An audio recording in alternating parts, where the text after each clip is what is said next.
While your mount currently has the Thrill of the Skies buff, you must point it vertically and use the Skyward Ascent ability or press the jump key. The moment the dragon begins to lift upwards, you push the nose in the direction you intend to travel, and you will find a significant boost of speed. Again, point your dragon skyward, use the Skyward Ascent, or press the jump key, and the instant you begin to move, you push the nose where you wish to go. This will take some practice to master, but doing so will give the maximum allowed rate, 1400% in Dragonlands, or 1200% over player movement everywhere else. The most velocity capable of all mounts with Skyriding. This maneuver only costs a single vigor, making it a far more efficient operation to maintain speed over the Whirling Surge that costs you 3 vigor and has a 30-second cooldown. This is one of the most powerful tips in increasing your speed for Skyriding and making it easier to achieve a gold on all Skyriding races throughout Azeroth. However, this skill in itself isn't a panacea for all situations and races that you will encounter. First and foremost, this is broadly applicable to straight and level flight or flight where you'll need to increase in elevation.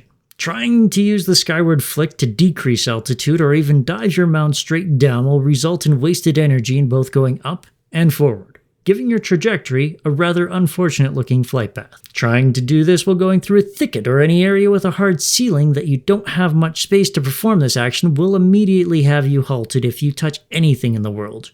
Traversing across zone borders is the moment you leave one area and the messaging for the next appears. The Skyward Flick will act simply as it does not anywhere else in Warcraft. During races with very close together checkpoints and shifting directions will cause you to lose time being wasted due to the upward lift. And a final caveat is during races where you have excess vigor. You can use the surge forward when you drop down to 950% flight speed, and it will keep your maximum pace without anything being scrubbed off by the Skyward Flick maneuver. The Skyward ability itself requires your mount to be directed upwards for you to increase speed during flight. If you point your drake at the horizon, you'll gain no appreciable increase in velocity and sometimes merely maintain whatever speed you're currently at. As you practice this and get better, you'll find you don't need to position your mount 90 degrees into the air, and reducing the amount you point upwards to 45 or even just 30 degrees over horizon will give you all of the same benefits. You can utilize the add-on Dragon Rider by Keyboard Turner found on curseforge.com to view your exact speed in various forms of measurement from kilometers per hour to yards per second. Unfortunately, it won't tell you how many barleycorns a jiffy you are achieving, but I can promise that you're hitting 99.2124 at your maximum speed.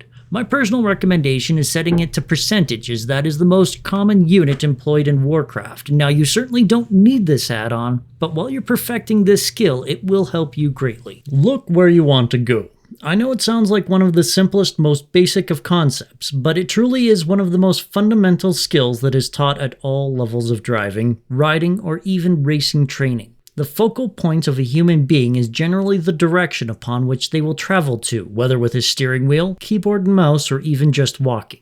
Have you ever seen someone in a driving video clearly look at something and then continue to drive into it? That is a phenomenon called target fixation, where the simple act of focusing on an obstacle will draw the person to it. The solution? Always seek the opening or the clearing away from the object that has entered your field of view. Focus on the solution, not the problem. They're words to live by, but even in the narrowest case set of Skyriding, it can go a long way to helping you not hit that tree, stalactite, or pinnacle of weathered rock that just jumped in front of your mount and is trying to kill you. Fun as it may be to straddle your favorite bad dragon and sling it through the nearest unsuspecting orifice, the turgid girth of your collision box will bring great tears of unlubricated chafing. Sadly, when you are trying to set goal times on your tumescent glory, the size on screen correlates with the edges of where your mount will collide with any ring, tunnel, or slender passage, causing all momentum to stop instantly and ruining your time for that run. Even if your mass can fit into that narrowed passage, trying to do so under pressure and anger may lead to a race restart. So err on the side of the infinitesimal and smaller mounts as you collect your gold race finishes. Then you can free your Orochi, the Dragon Kaiju, when you feel more comfortable. There is no race steward in Skyriding races. All you need to do is hit enough of the ring to have it counted. Taking time to learn how close to the edge of a checkpoint is needed goes a long way. In these races, you are always best off to change direction as little as possible. Even if you're barely touching the outer edges of the rings, you'll gain time in your efforts and progression towards seeing a gold on every race. Should you pick Whirling Surge or Lightning Rush?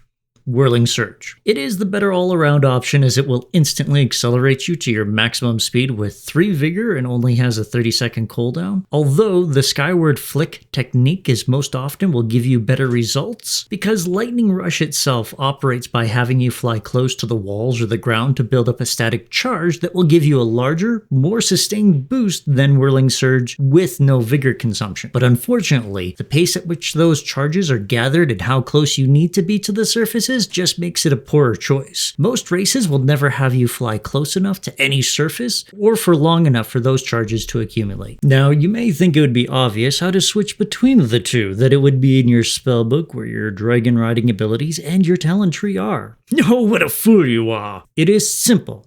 All you need to do is to go into your Warbound Collections tab in your menu UI, navigate to mounts, click on the Skyriding icon at the top center of the screen, open up the skills and unlock, because even though it looks like a talent tree, those big brains at Blizzard can assure you that it absolutely is not, and then click the node along the right side and select the ability you desire. Bonus tip. The icon just above that one will allow you to take passengers on certain amounts or refuse those ne'er-do-wells who will only eat their sticky treats and get their gross fingerprints all over your beautiful mount. Well, that's it, that's all, that's everything, and is the conclusion of this video to help you become a better Skyridist in the Warcraft of Worlds. I thank you deeply for joining me today, and should you enjoy yourself, do subscribe and all of that malarkey, as well as check out my Twitch channel at maniclinks.tv. If you have any questions, comments, concerns, please leave them in the section below. I promise to ignore all of them for the sake of my mental health, but you'll feel better for doing so. As for me, it's time to hit the old dusty trail. Until next time, and thank you.